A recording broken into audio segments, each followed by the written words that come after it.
সুপ্রিয় দর্শক, জুলাই গণ অভ্যুত্থানে পুলিশ হত্যার বিষয়টিও তদন্ত হবে। এবার এই ধরনের বক্তব্য দিয়েছেন মির্জা ফখরুল ইসলাম আলমগীর।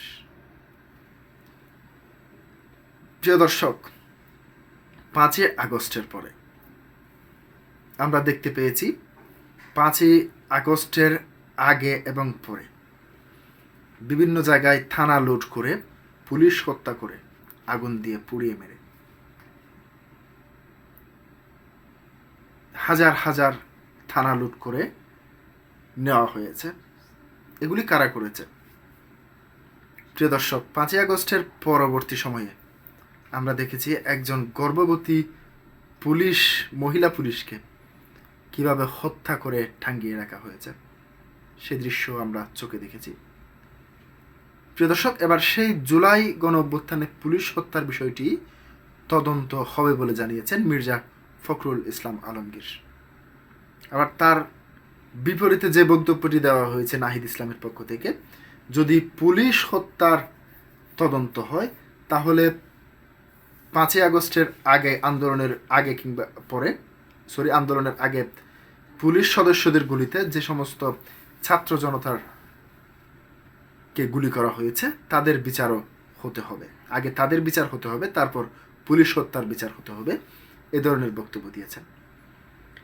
প্রিয় দর্শক, আপনারা জানেন কিভাবে 5ই আগস্টের পর থেকে 3 থেকে 4 দিন যে সমস্ত ঘটনাগুলি ঘটেছে, সারা বাংলাদেশে পুলিশের গাড়িতে হামলা করা হয়েছে, পুলিশের থানা লুট করা হয়েছে, অস্ত্রগুলি লুট করা হয়েছে।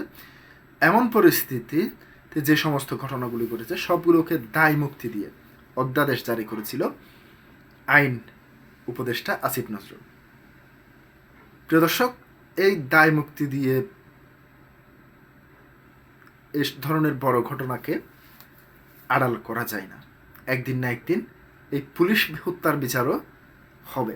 যেমন জুলাই গণ অভ্যুত্থানের ছাত্রদের উপর যারা গুলিবর্ষণ করেছে তাদের বিচার যেমন এই বাংলার মাটিতে হবে, ঠিক তেমনি পুলিশ হত্যার বিচারও এই বাংলার মাটিতে হতে হবে। ইতিমধ্যে ছাত্র জনতার উপর গুলি ছোড়ার বিষয়ে বিভিন্ন মামলা এখন আন্তর্জাতিক অপরাধ ট্রাইব্যুনালে বিচার প্রক্রিয়া চলমান রয়েছে। কিছু কিছু মামলায় ইতিমধ্যে রায় দেওয়া হচ্ছে। এবার মির্জা ফখরুল ইসলাম আলমগীর যে বক্তব্যটি দিয়েছেন সেটি আপনাদের সামনে হুবহু তুলে ধরছি। জুলাই গণ অভ্যুত্থানে পুলিশ হত্যার বিষয়টি তদন্ত করা হবে বলে জানিয়েছেন স্থানীয় সরকার, পল্লী উন্নয়ন ও সমবায় মন্ত্রী মির্জা ফখরুল ইসলাম আলমগীর। এ বিষয়ে স্বরাষ্ট্রমন্ত্রীর বক্তব্য কার্যকর হবে বলে উল্লেখ করেছেন তিনি। শুক্রবার দুপুরে ঠাকুরগাঁও শহরে হাজীপাড়া হাফেজিয়া মাদ্রাসা ভবনের ভিত্তিপ্রস্তর স্থাপন শেষে এ বিষয়ে কথা বলেন তিনি। জুলাই গণ অভ্যুত্থানে পুলিশ হত্যার তদন্তের বিষয়ে প্রশ্নের জবাবে বিএনপি মহাসচিব বলেন, স্বরাষ্ট্রমন্ত্রী যেটা বলেছেন সেটাই হবে। তদন্ত হয়েছে, প্রয়োজন হলে আরও তদন্ত হবে। বিষয়গুলো যেহেতু আদালতে আছে, আদালতের সিদ্ধান্ত অনুযায়ী চলবে।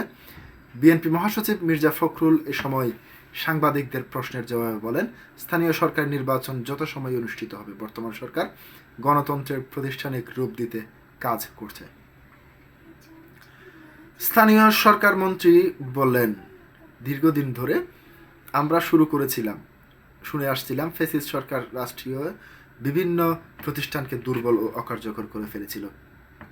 নতুন সরকারের সামনে বড় চ্যালেঞ্জ হলো সেই সব প্রতিষ্ঠানকে পুনর্গঠন করা, জবাবদিহিতা নিশ্চিত করা এবং সুশাসন কাঠামো পুনঃপ্রতিষ্ঠা করা।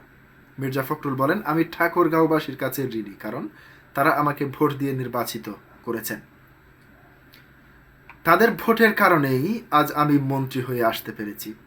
এর আগে ঠাকুরগাঁওয়ের তাঁতিপাড়ায় নিজ বাসভবনে পৌঁছালে জেলা পুলিশের একটি দল মির্জা ফখরুলকে গার্ড অফ অনার প্রদান করেন। পরে নেতাকর্মী সহ সরকারের বিভিন্ন দপ্তরের কর্মকর্তা তাকে ফুলের শুভেচ্ছা জানান।